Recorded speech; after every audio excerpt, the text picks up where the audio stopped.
night. Take down the film watchers and nerds all at once.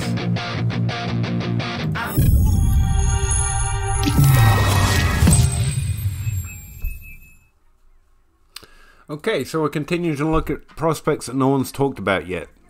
So we can get in first, basically. No one needs to hear another, 2,000-word treatise on why Jamar Chase is good or whatever. Was continuing it with Amon-Ra St Brown, a family who frankly wins Best Naming of Children award. I think it's his brother or his cousin who's Equiminius St Brown, already in the NFL, and there's just, we need to put him on a plaque or something because they got that name game down. I like Amon St. Ra. He comes out with a pretty much medium score, above average score in my pre-draft model, as if I care too much about that, because it scores about a 6.8. 6 is good, 5 is average. We're normally aiming for 8s and 9s and 10s and maybe even a couple of 11s. Precious few of those in this class anyway. But 6.8, he's a solid player coming from Pac-12 conference, which has a decent number of players drafted, Pac-12 South, I believe, into the NFL. They're aware of the team, they're aware of the player. He plays with Southern California, if memory serves. His best point, the best feature of his profile is that first dot, and this is a graph on the left here of his market share of receiving yards. Just one stat. Obviously, you don't just want to look at one stat, but I find them to be pretty good overall depictions, and then you want to dig in to understand everything in context and see how good he was on that opportunity with his yards per team pass attempt and stuff like that. But it's a pretty good overall image. And that age 18 season when he broke out at age 18 over a 20% threshold in terms of dominator rating, to a 25% share of the receiving yard. So again, he wasn't overly dependent on touchdowns, which is nice. Come back to that in a second. Is the best point. It's a phenomenal season no matter which way I slice it. Even in the Pac-12, which is a slight modifier on Pac-12 South Conference a little bit. But I think I'm just going to fence sit him. I'm going to Marquez Valdes-Scantling him. I was out when everyone's discussing who's going to be next Randall Cobb, because none of them are. And then I was in when everyone gave up on that idea, because none of them were Randall Cobb. The number 2 in Green Bay conversation a few years ago. And I went back in on Marquez Valdes-Scantling, because I believed he had the best evidence in the NFL to prove that he was a difference maker. There's still somewhat of a debate or question around that, because Allen Lazard was pretty voluminous when he was healthy and on the field. But again, MVS was good in the opportunity that he got. Not Randall Cobb, but I mean, that's okay because he became a lot cheaper. And that's the reason I'm telling that story, is because it's kind of how I feel about prospects like Amon-Ra. Now, I've become better at just defaulting to young breakouts, especially since we've now started to pay attention to a 30% threshold, which RotoViz points out has a higher hit rate. But it has a higher hit rate because it ignores a lot of good players. And again, being more productive is a better indication that you're going to be good in the NFL. So having a higher threshold cuts out more of the chaff, but you also lose some players. Like Doug Baldwin never hit 30%, for example. Neither did T. Higgins, who broke out. I think he crossed the breakout threshold in the NFL last year. He only had a 20% breakout age. I don't think he ever got 30%, or rather if 30% was too late. I'd have to forget. You go check the database to find out if you want. In the link's free, and I don't even get registered clicks for that. That's just we're doing it so we can all play, right? Anyway, so that's my overall impression of St. Ra's opinion, but let's dig in a little further. In Southern California, in his first year, age 18, and again, this is why it's a really significant. He's a very good player, who at least was that year.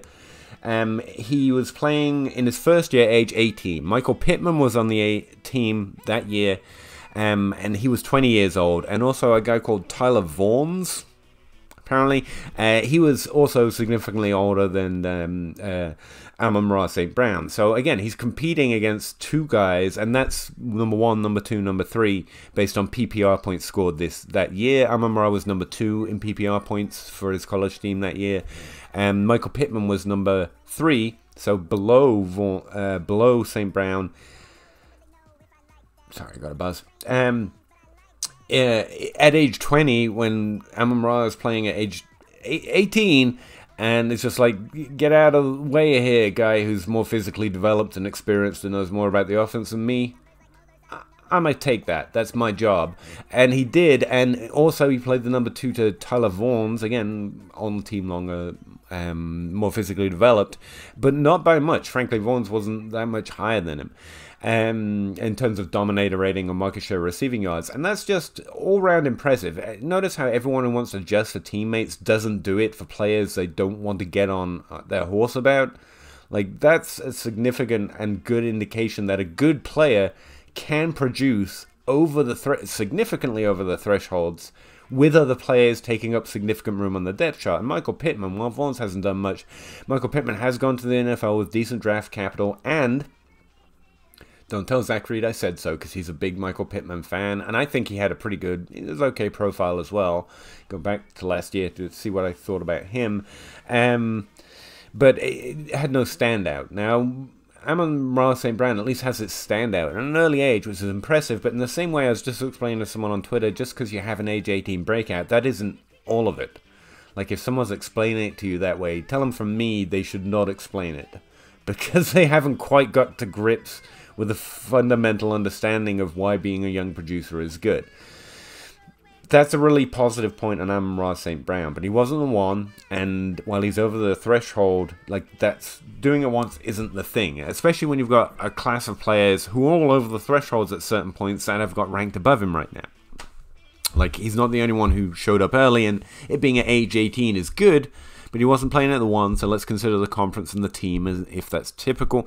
Yeah, again, it just clearly doesn't rank him in the tiers above him, for me at least, the way I have it ranked. So I think he's good. I'm going to fence sit him. If the value is good, I'd be happy to add him somewhere if he gets drafted and so on and so forth. But he's not someone right now that I'm really willing to cowboy up for, although that first year is the best reason I will be looking to move him up if I could, if I should. But for right now, I'm just on there. Yep, that's good.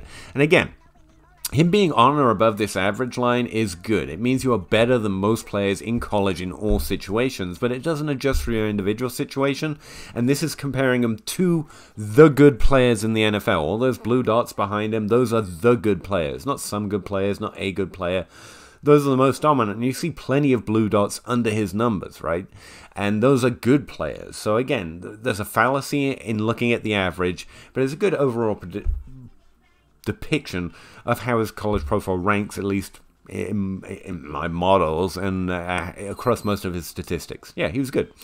So let's take into context a little bit more of what happened in his team. In his second year, he played the 2 to Michael Pittman. Michael Pittman elevated up to the number 1 spot, jumping him essentially, with Tyler Vaughns dropped down to the 3rd spot. That doesn't say a negative thing about Amon St. Ra, but it does say good job, Michael Pittman. Now, that was Michael Pittman's last year in college, and so you got senior difference. They probably know he's leaving the team after that, and in fact he did. And so I do think there's an inclination for teams to lean on their players of a little older, probably going to leave, need stats, whatever. Or also just presumably because they know more of their offense and they're more physically developed and can handle more, perhaps. There's that bias as well. But seniors, last year players do tend to get the best of their production, their heights. When they don't, it's slightly odd. Amon St. Brown didn't, and you can see that's where I'm trending. So he played the 2 again. He maintained a 20% dominator rating. It was 20.9 at age 18 once he combined the touchdowns, and so you can see he actually had a very relatively small percentage of the team's touchdowns, which is a feature, again, like we're going to return to. In his second season, again, he had about 17% of the touchdowns or so, and over 20% of the team's yards, so it averages out to around about 20% dominator, which is good.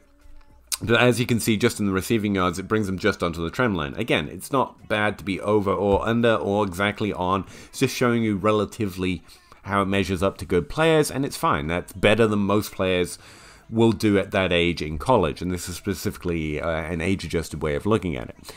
In his third year, Michael Pittman's gone. I think Tyler Vaughns is gone as well, and he becomes the dominant wide receiver 1 on the team. Now, the number 2, notably, see how we're circling back, also has about 20% of the mixed share receiving yards and around about that share of dominator rating. So it does seem to be a feature of the team. And in fact, when I zoom out a little bit, Pac-12 South, I think that's a conference, actually has around about a 21.3% average dominator rating for wide receiver TUs in that conference for every player second ranked on their team in PPR points. So how does that compare? Well, if we look at the SEC West, the most highly drafted conference, and so I just use it as a reference point, wide receiver 2s on those teams in the same time frame from 2011 to now, or 2020 at least, average about 18% dominator rating. So you can see there's about a 3% bump going into the Pac-12. That doesn't mean all players in all situations in the Pac-12 should receive higher market share, but it does tell you a little bit of what I'm finding when I dig through it individually, that usage for deeper down the depth chart, we'll call them, wide receivers, does trend to be a little higher in the Pac-12. Now, I'm sure if we had anyone who knew anything about college, which I clearly do not, they would tell us that's the Pac-12. They're a spread offensive situation. I don't know. Some tape term, you know? But I don't care. What I do care about is how that measures up. And taking that into context, it explains a little bit of how, as a wide receiver 2, Amon-Ra St Brown is getting in and around this average from the Pac-12. There's a little bit of a sour note to it. But again, being there is very good. It's very indicative of a good player. Most don't do it.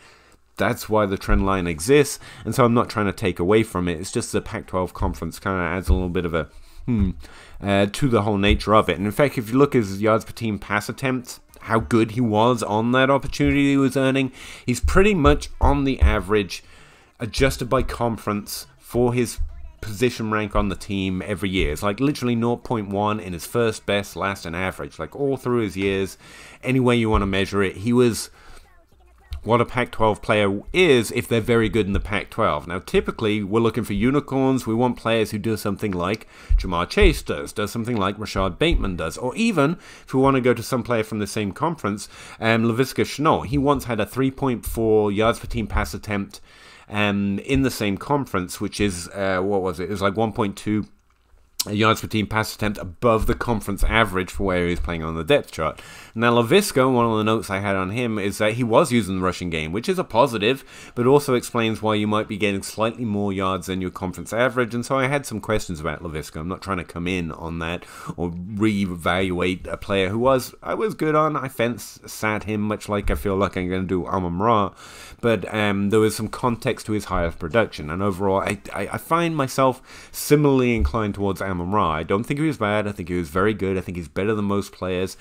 I don't think he did, this is probably the best way of saying it overall, I don't think he did what you would expect a unicorn, like a wow player to do on that team in that conference. If it was Chris Godwin, if it's Julio Jones, if it's Jarvis Landry or Odell Beckham, no matter what type of player you're looking at, wherever they play on the field, wherever they're going to play on the field, you put them in this situation, I think they crest that age curve or that conference curve at least once, significantly more than Amon-Ra ever did. But if you take him into context of his situation, he was a very good player for the team. He was better than most players in that conference once adjusted for age, and he was at or above the average line across most of the statistics. I don't want to take anything away from what he accomplished, as most people who, without actually looking, say, but their teammates were good, bruh, essentially just insulting every player who ever manages to get to these averages with other players who are doing well or having large roles in the offense before, because it's not easy and you have to be good to do it, which is why not doing it might be an indication that you struggled too. Now, there is other context to dig into on any player that is true of. It's not a death nail any more than having an 18 breakout age is perfect proof they're going to be great, like Amon-Ra, but don't diminish other players because you're so intent on promoting or complimenting others. By doing that, you might miss Amon-Ra St Brown being at or above the average line with Michael Pittman and even a guy called Tyler Vaughns having significant share of the offense isn't common. Even in the Pac-12, his numbers actually look very good, at or above conference average. It just says to me that if I'm seeking unicorns, there are other players in this class, and a significant number of them, or at least have better highlights. But overall, his profile is pretty good, and the best note on his profile is that age 18 career season, where he was still playing the two. When he did, and that's what I was coming back to, when he did become the one, when he was, he had, what was it, I have to look. I think it's a 30% dominator.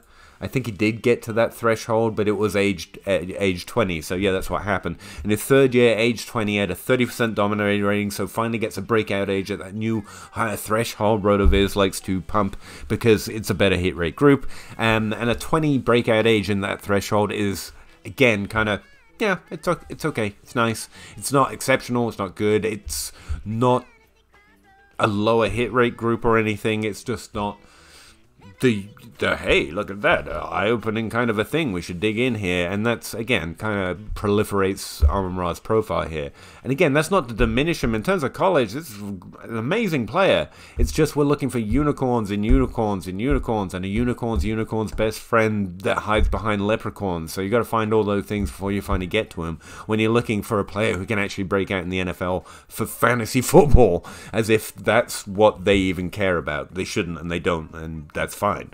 We're playing, our silly little game. And that's what I'm talking about here. So, in that third year, when he finally did get the 30% dominator rating, he had 24% of teams receiving yards, as you can see on the graph. That side of me, which is the opposite side of me in reality. I'm still getting confused by that. But he relied heavily on touchdowns. That's what I was trying to get round to. And so if I pull up his seasons here, word for word, yeah, he started out with 16% of the team's touchdowns, moved up to 17% of the team's touchdowns, and when he was the guy, Tyler Vaughns is still on the team in 2020, actually, so I guess he's age 23 last year. He was age 21 in Amon-Ra's first year, I couldn't remember, so I thought I'd say it now. But in his final year, Amon-Ra got to that 30% threshold, essentially through touchdowns. He had a pretty similar share of the receiving yards, as you can see, but got exponentially more of the touchdowns as the oldest guy that he was still 20, so he could have not early declared, to be fair, so it's not quite the same situation as Michael Pittman, but he had been on the team for 3 years, playing a significant role on that team. Makes more sense they would have different, as in you bow to, that player on the team, especially since he'd been actually really good in that role, in the different roles he played over the last 2 years. So there's difference to him, and he had 41% of the team's touchdowns. Now, that's not a bad thing. That's why they're included in Dominator. I mean, scoring touchdowns is important. It's great for fantasy, but we know they are more random than they are signal about a player's actual ability. It has a lot to do with usage in certain situations, and since team can choose usage patterns a little bit more, especially when we condense the field into the red zone, there's again just a little bit of a color tone to that positive signal that's not quite the brightest of green, but it's a tick. It's just 40% of it was touchdowns. Really, you can do a little bit more in yards. I mean, as you can see, it's the first year he actually dropped below the trend line in his market share of receiving yards comparing to past good prospects. So again, the overall picture is positive. That downward trend in terms of how he compares to average players who are good in the NFL isn't, I can't say the signal to that is an indication that they're not going to be good, because overall it's really kind of a threshold thing. He's over, and on average he's over. Even when you compare him to the conference level stats, he's on average or slightly average, or slightly over the average, which again is phenomenal. Like, that's not easy to do. That's the thing. That's why we're hunting them. But we have players who have significantly high notes with comparable breakout age from more drafted conferences that are probably facing tougher situations, that don't typically divide the work more evenly, I think is the word I'm going to use, across their top 3 players, and therefore they don't have that tick mark but not a green tick mark aspect to their production. If Amon-Ra is your guy, if you've watched him or done whatever process you do with rookies, you're like, this is my guy, this guy's amazing, Pete doesn't know, he's not seeing this, that's fine. I will not be the one to talk you off Amon-Ra St Brown, because again, it's good stuff. He's actually the hardest proof of why there is value in looking at analytics isn't teammate score or look at this outlier, these 3 guys who happen not to have good statistics and then turned out to be good in the NFL. It's actually the fence sitters. It's the guys who have done significantly well. I mean, this is more than we could really hope for most players going to college. That's what it's saying. And yet, not you don't like him. It's because when you just look surface level, or you're just used to looking at graphs or sorting tables, yeah, it looks decent, and you can see so many players with decent profiles. Like, there's no way to decide between them. And actually, production statistics has trouble ranking players, which is why I'm saying if he's your guy, I'm not going to tell you to fade him. What I can tell you is, you know, mostly through experience and also through the buzz, the hype that I have filtered into my little bubble that I try and create around myself when I'm doing ranks, suggests he's not really a top 12 player for most. Maybe in your league, your mileage will vary, so you have to be aware of that. You have to go get your guy if someone else in your league, that's also their guy. There might be a small little thing that within your league you might have to draft him higher than most. I don't know. I don't know your league. But I would say I would be surprised if you have to draft him in the second round, even after the draft, and that's just imagining decent to low draft capital, if any. Like, it would have to be an amazing draft for Amon-Ra for his value to jump up a lot, or there would have to be a lot of hype between now and the time of our rookie drafts for his valuation in the community, as it were. But I keep doing air punctuation and I hate it. To spike up so much that you would really have to spend a second round pick. His profile's good enough, I'm comfortable there, but I'm probably looking for other prospects, as I was just talking about before. I think there are going to be a few in that range, I think. Therefore I am. But I speculate when we get to a draft, there'll be a few I want ahead of him in the second round, which puts him in the kind of a third round rookie draft prospect for me. But you don't have to. I'm not, again, as I was just saying, just because he doesn't have highlights doesn't mean he's not a great player. That's kind of just the way I roll, bruh. And if there's something that's just triggering or highlighting him for you more than I have just said, I do not want to be the guy to talk you out of him. This is not a call your jets video, even though unusually I'm slightly mute. I'm slightly more subdued when talking about Amon-Ra than some of these other prospects. It's because the bells he jingles aren't mine. Okay, my bells aren't getting jingled, not quite getting that loving feeling. But I don't see a bad player. I see an exceptionally good player in his situation. I just see some notes that aren't quite as knock your socks off, steal your shoes, mug you, and, you know, do a dance on you, I guess, that I do see in a number of other players. I think I'm going to have to draft before him, and I'll be happy to go get those guys before I would be happy to go get Amon-Ra St Brown. But I'm not talking you off. I'm telling you he's good. That's the line, right? So yeah, I'm a fan. I like him. That age 18 season is what you really want to point out. Hey, better than Michael Pittman when he was a year younger, and I think he'd been on the team list at that point. Like, that's incredible. And, you know, touchdowns, you know, whatever. 40% of touchdowns is impressive, not a problem. And that's how you can roll it. But again, it's actually a positive thing. I don't think you're going to have to spend too much to get him if he's your guy. And yeah, there's a lot of good things here to say. I think he was a pretty good player. And he's got a lot of prospects going into the NFL. So yeah, I like him. It's actually nice to do a video. I know we're skidding around. We're not just talking about the prospects everyone's talking about, and I'm really enjoying that. But it's nice to do a video that I don't have to be incredibly hateful on or incredibly positive on. Like, the prospects aren't really divided between I love these guys and I hate these guys. There should be some players where you're like, yeah, decent, like him. Otherwise, that's probably how you know you're going one way or the other too much, you know? So it's actually nice to see a player that's like, yeah, that's hat tip, man. Good job. I like that. I think you have a lot of potential. Let's see what the NFL says. Let's see where they put you and how much opportunity they're going to give you based on your draft capital. And I'm rooting for you. I'm rooting for you, dude. Just relive the age 18 season.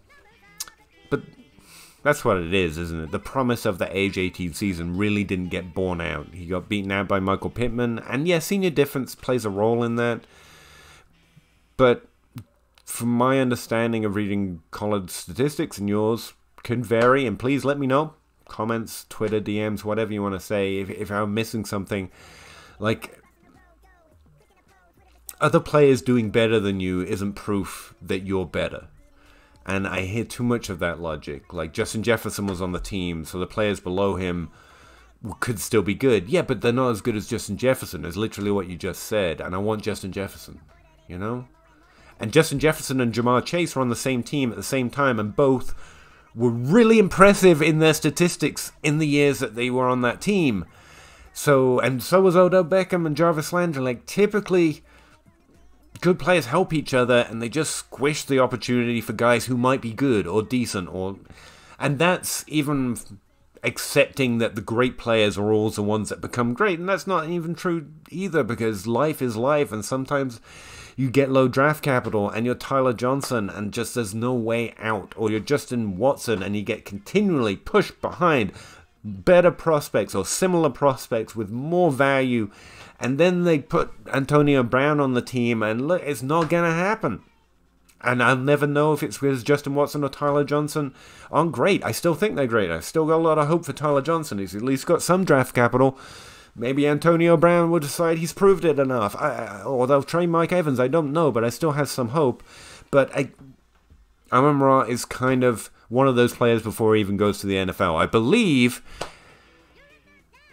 But he's also already got a layer he's got to fight through. Some other prospects I think they've proved they can already fight through it. They've distanced themselves from other good players in other significant ways. And Amon-Ra did well across the board. It just didn't prove to me he could crack the extra level of difficulty. Plus, I think he's going to have an extra level of difficulty compared to some other prospects in there. I'm not expecting a lot of draft capital. I hope I'm wrong. I hope he's just another age 18 breakout. Pad those stats on the breakout age. Whatever, let's go. But that's where I'm on. That's where I'm at. I hope he doesn't prove me wrong, because I said I like him. But you know what I mean. You get it. Again, dig into the database, look over his stats, see if Michael Pittman is actually a better prospect than I think, and maybe his NFL season was more than I waited. He caught a touchdown on that one reception, I believe. And Zach Reed from the Dynasty Dummies is a big fan. He is smarter and better understanding football than me. So, you know, maybe playing the 2 to Pittman isn't such a... Like, that's playing the 2 to Julio Jones. And so did Calvin Ridley there for a while. And Calvin Ridley's great. There are avenues that you could argue for Amon-Ra, and I would encourage you to find them, because I don't want to get more wrong. Well, you already get enough wrong. So, yeah, help me out. If I'm missing something, let me know. And don't let not being hyped on Amon-Ra talk you out of him, because the fun of fantasy is getting on your horse and riding. Get on your horse and ride. Stand on your hill. Defend it to the end. And I will defend Tyler Johnson and Justin Watson to the end. But that's the fun, and to enjoy the fun, you've also got to accept the downside. I'm just pointing out there's a little extra. I think there's a little extra stuff that he's going to have to fight through, and I'm not quite sure that he showed he can do it. But hell, I didn't even talk about one route, one soft hand, or like anything. So what do I know, really? Honestly. Anyway, hope you enjoy it. I hope you're enjoying talking around some other prospects not a lot of people are talking about right now.